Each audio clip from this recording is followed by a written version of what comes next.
आणि या बुरुजावरतून खाली बघितल्यानंतर दिसतं ते गावातल्या लोकांनी शहरातल्या लोकांना जमिनी विकून केलेलं इतक्या सुंदर निसर्गाचं आणि गडाचं विद्रुपीकरण।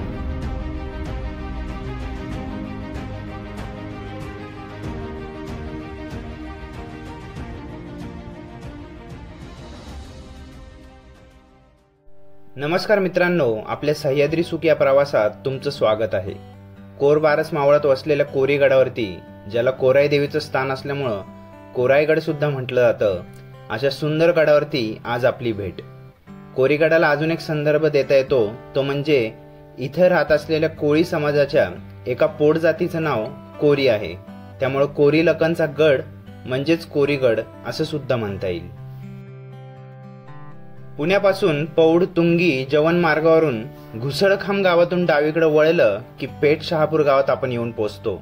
तिथूनच कोरीगडाचा ट्रेक सुरू करता येतो आणि कोरीगडाकडे जाताना उपेक्षित राहिलेला मोरगिरी गड सुद्धा बघता येतो।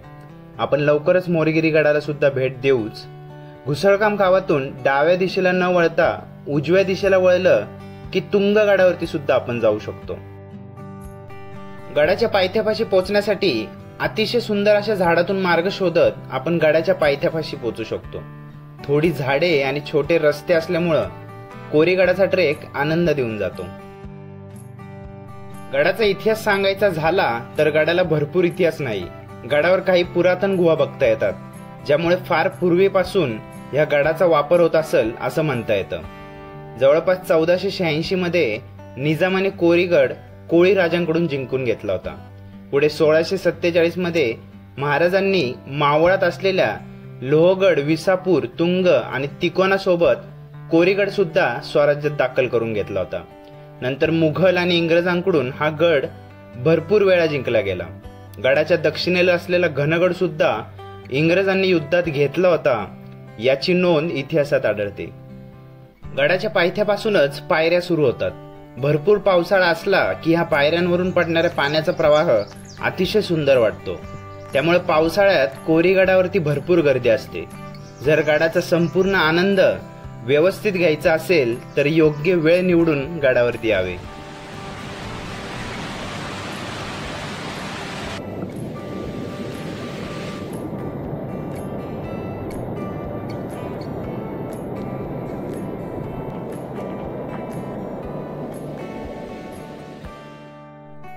पावसाळ्यात जरी पायऱ्यांवरून पडणाऱ्या पाण्यामुळं ह्या पायऱ्या सुंदर वाटत असतील, पण गडावरती जागोजागी ढासळलेल्या दगडांवरून हे धबधबे कुठे ना कुठे धोकादायक आहेत हे जाणवतं।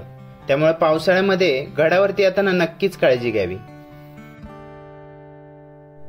जवळपास 20 ते 30 मिनिटात आपण गडावरच्या पहिल्या वास्तूपाशी म्हणजेच रेखीव अशा गुहेपाशी येऊन पोहोचतो।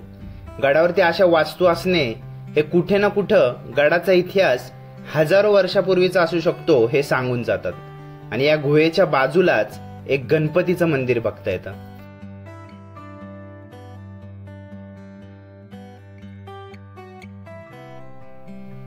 गड थोडा वर चढून आल्यानंतर गडाच्या दिशेला न वळता समोर गेलं की एक सुंदर अशा खोलीसारख्या गुहेत एक छोटंसं पाण्याचं टाकं दिसतं।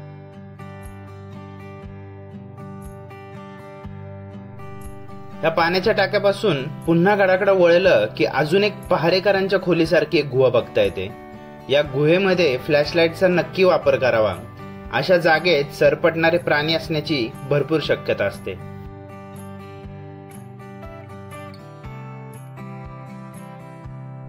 या गुहेच्या बाहेरूनच गडाची भव्यता आणि बुरुज दिसायला सुरुवात होते। गडावरती चढताना काही जागी पायऱ्यांचं काम आत्ताच्या काळातील वाटतं, कारण महाराष्ट्र सरकार अंतर्गत या गडाचं संवर्धनाचं काम चालू आहे। पुढे संपूर्ण पायऱ्या चढून आल्यानंतर गडाचा पहिला दरवाजा म्हणजेच गणेश दरवाजा दिसतो।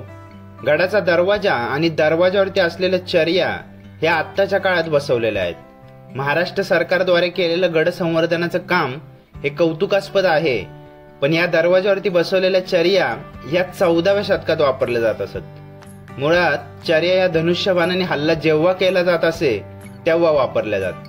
त्यामुळं या कुठं ना कुठं गडाला शिवकालीन इतिहासात न नेता त्याच्यापेक्षा फार पूर्वीच्या इतिहासात नेतात।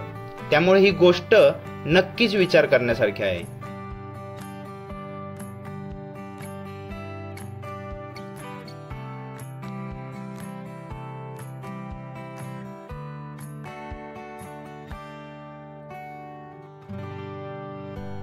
गोमुखी पद्धतीची रचना असलेल्या गणेश दरवाजातून वरती आल्यानंतर गडाची अखंड तटबंदी आणि बुरुज दिसायला सुरुवात होते.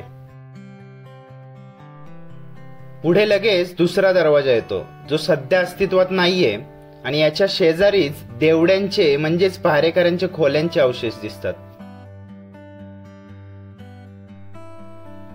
आता थोडस वर चढून आल्यानंतर कोरीगडाचं सपाट असं पटांगण दिसायला सुरू होतं.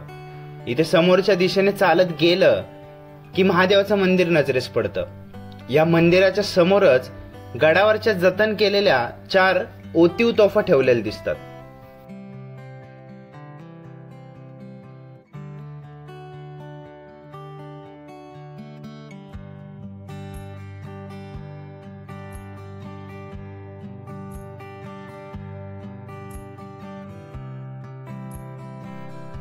या महादेवाच्या मंदिराच्या मागेच कोरीगडाचं सौंदर्य वाढवणारे 2 तलाव दिसतात.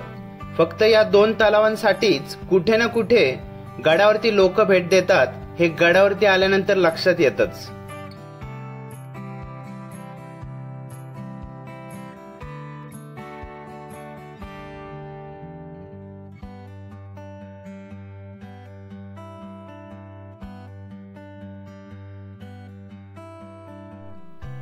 तळ्यांचा आनंद घेतल्यानंतर उजव्या दिशेला तटबंदीवरती चढल्यानंतर एका नजरेत संपूर्ण गडाचा सुंदर आणि समतोल असा पसारा नजरेस पडतो. कोरीगडाचं सर्वात सुंदर वैशिष्ट्य म्हणजे ही संपूर्ण गडाला असलेली एकदम सुंदर, मजबूत आणि एका नजरेत दिसणारी अखंड अशी तटबंदी.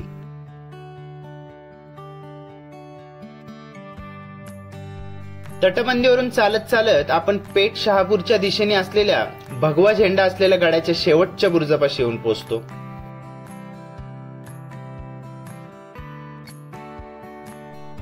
या बुरुजावरतून गडाचं दुसरं शेवटचं टोक आणि गडाला लाभलेलं नैसर्गिक सौंदर्य एका नजरेच्या टप्प्यात दिसून जातं.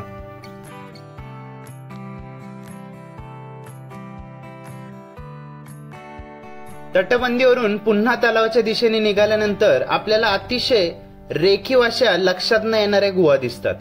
इथे पहिल्या गुहेच्या वरती गणेशाची कोरलेली मूर्ती दिसते. या गुहेच्या बाजूलाच अजून एक मोठी गुहा बघता येते.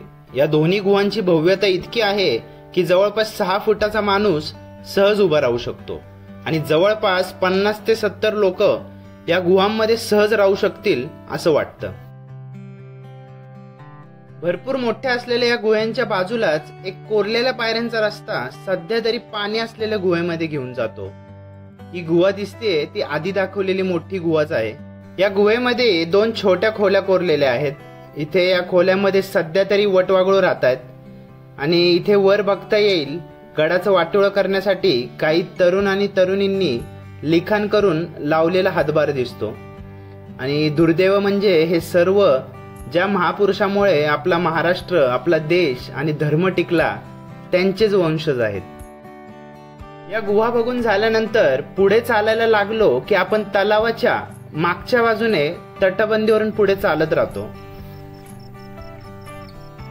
गडावरती असलेल्या मुख्य तलावाच्या पुढेच एक छोटा तलाव सुद्धा बघता येतो आणि त्याच्या मागेच हनुमानाचं मंदिर आणि एक पुरातन पिंड दिसून येते.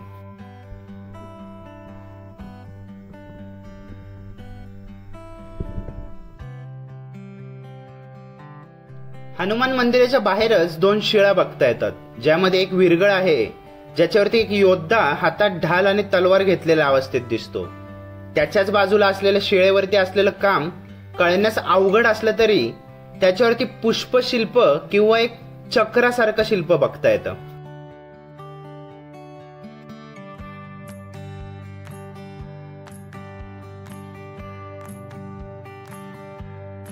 इथे पुढेच गडावरची अजून एक आकाराने मोठी असलेली तोफ ठेवलेली दिसून येते. या तोफेच्या इथून प्रचंड असा घनगड आणि इथे बाजूलाच कोराई देवीचं मंदिर बघता येतं.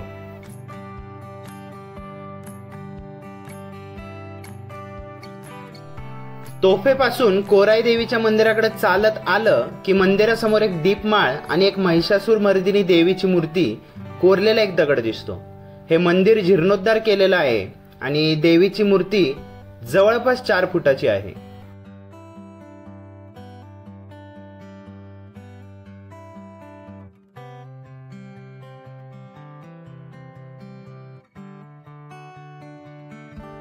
कोराई देवीच्या मंदिराच्या मागेच खाली जाणाऱ्या मार्गावरती उतरलं की गडावरतून पाणी वाहून तयार झालेली एक मोठी घळ बघता येते.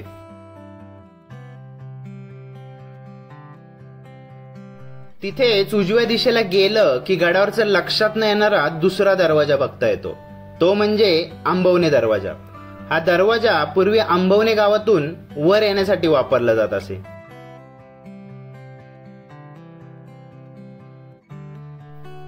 दरवाजातून समोर गडाचा मजबूत असा बुरुज नजरेस पडतो.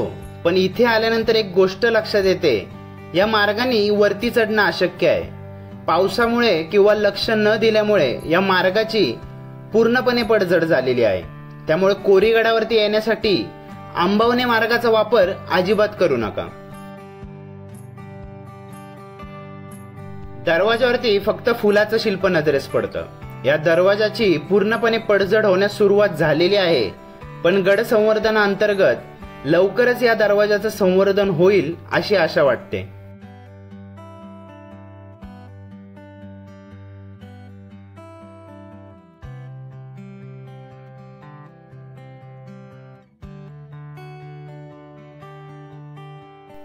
हे समोर आहे ते कोराई देवीचं मंदिर. इथे खाली आंबवणे दरवाजा आणि त्याच्याच वरती गडावरची सर्वात मोठी तोफ म्हणजेच लक्ष्मी तोफ दिसते.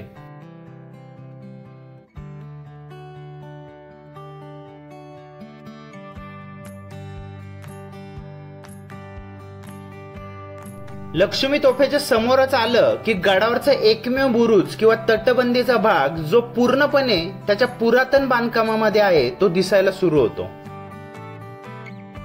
या बुरुजावरती जाण्यासाठी मार्ग दिसतो, परंतु अतिशय धोकादायक असलेला आणि आत्ताच थोड्या दिवसापूर्वी झालेल्या अपघातामुळे बंद ठेवला गेला आहे. त्यामुळे कृपया इथे अजिबात उतरू नये.